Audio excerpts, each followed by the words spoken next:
Hey guys, the video you are about to see is something that I've been scared to put out on YouTube or anywhere in general just because it's it's hard. It's something that's really hard to talk about and to open up about. The video is kind of long.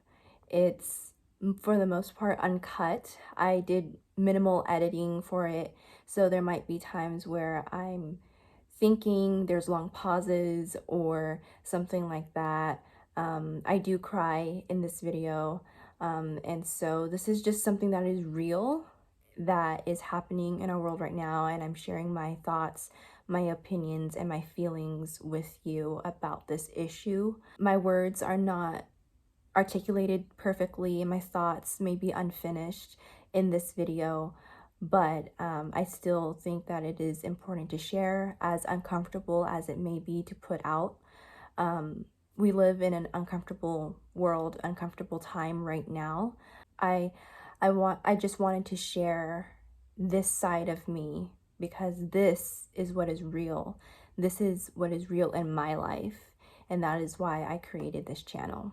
So, with that said, please um, be understanding, mindful, empathetic, kind, because these are real, true things coming from my heart and from coming from a place of, sadness and grief. So, yeah. It's Selena here. I hope you're having a good day. I just wanted to come on here and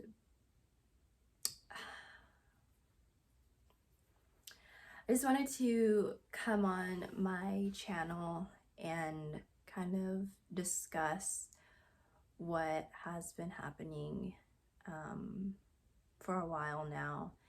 And as small as my platform is, I still think it is important for people to hear, um, you know, hear this really big, real issue that affects me and others like me. I tried making this video a couple times, but I can never express my thoughts into words just by talking. And so I do what I always do, and I wrote a spoken word about it. I just hope that you can see where I'm coming from and empathize. This is a real thing for me. Um,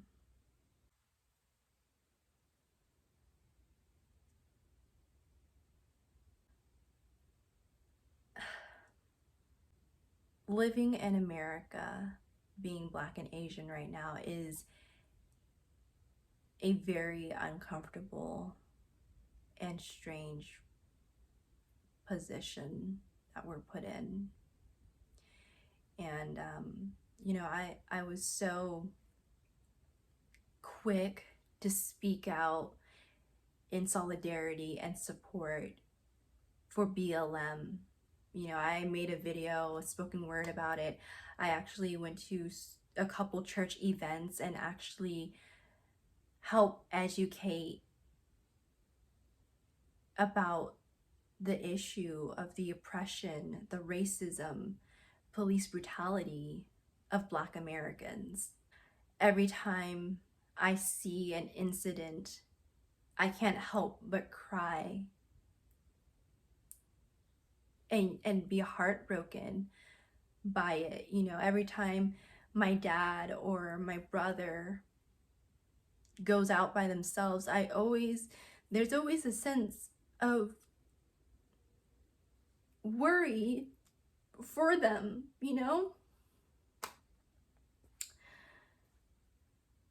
And that's the reality of being Black in America. And then all of a sudden, anti-Asian hate crimes skyrocketed. And I was seeing it all over the news and my social media feeds, and just seeing it everywhere. And the incident in Atlanta happened, and that's when I finally just took a second, and I tried so hard to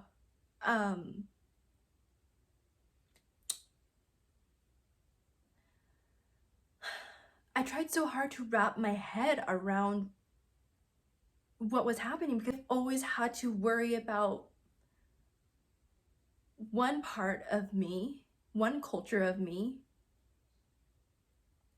So it just didn't register, it didn't make sense that I also had to worry about the Asian part of me all of a sudden.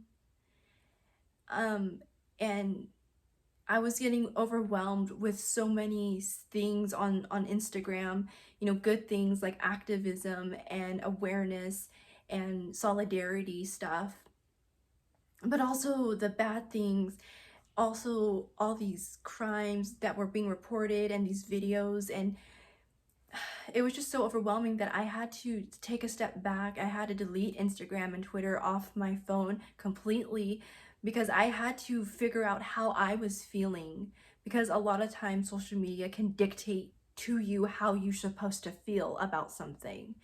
And so I couldn't feel. It was numb to me. I didn't realize how much of it affected me until I started realizing that it could be any one of my family members, my grandparents, or my cousins, or me, or my mom, getting targeted because we're Asian. It didn't hit me until one day I needed to go out to the store to get something. And you know, usually I don't care if anybody goes with me, but I consciously asked my brother to go with me, because in the back of my mind, I was scared about how people might see me in public. And that's something that thus far I've been privileged not to experience. But not only now do I have to worry about when my dad and my brother go out, but I have to worry about when I go out, when my mom goes out, when my grandparents go out. I shouldn't have to worry about these things. You know, my entire family is seen as a threat now. My black side, my Asian side, is just like everybody.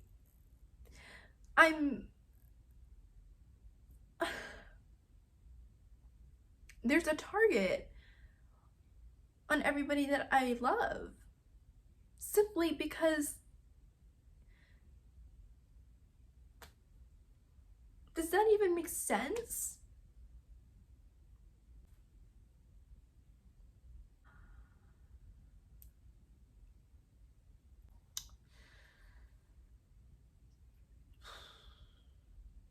I took some time to think about what the solution is.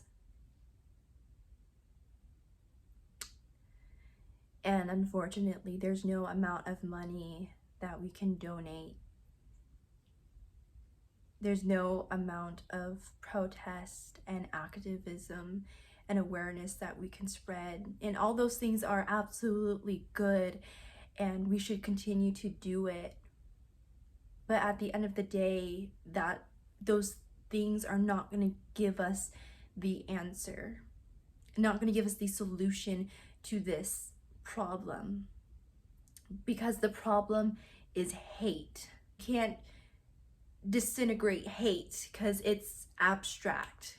So there's no physical things that we can do to dissolve something that is abstract. And so thinking about it, I think at the very core, people just need to see others through the lens of humanity. See me for being purely human. A person who has the right to life and dignity. Just because God created me different, to look different than you, doesn't mean that I am any less or any more than you. And then secondly, I think empathy goes a long way. You don't know who I am, you don't know who that person is or what they've been through, so you have no right to make an assumption or a judgment call. You don't have the right to take away their dignity or their life. And at the very, very root of it, I truly believe it is only by God's love that we can overcome hate. Because like I said, it's a heart issue. And you can't change somebody's heart. That person has to change their heart. They have to want to change their own heart. And it's only by God's love that we change hearts. So as Christians, we need to step up. We need to be bold in our faith. We need to speak the truth. We need to speak life, because there is so much that is destructive, so much that is broken. So we need to uplift and speak truth into things. We need to love like Jesus loved, and we also just simply need to pray. I want to continue this conversation because as much as I try to block it out, it doesn't make the problem disappear or less real. I just really wanted to say my piece on it because it's not okay. So I'm so sorry this video wasn't entertaining. It wasn't fun or exciting, but it was real. And I think a lot of times we shield ourselves from what is real. I know that may have been hard to watch.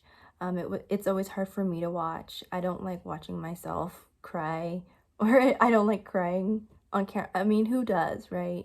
But I hope you got something out of that. If you want to check out my spoken word specifically tied to this video, please click over here.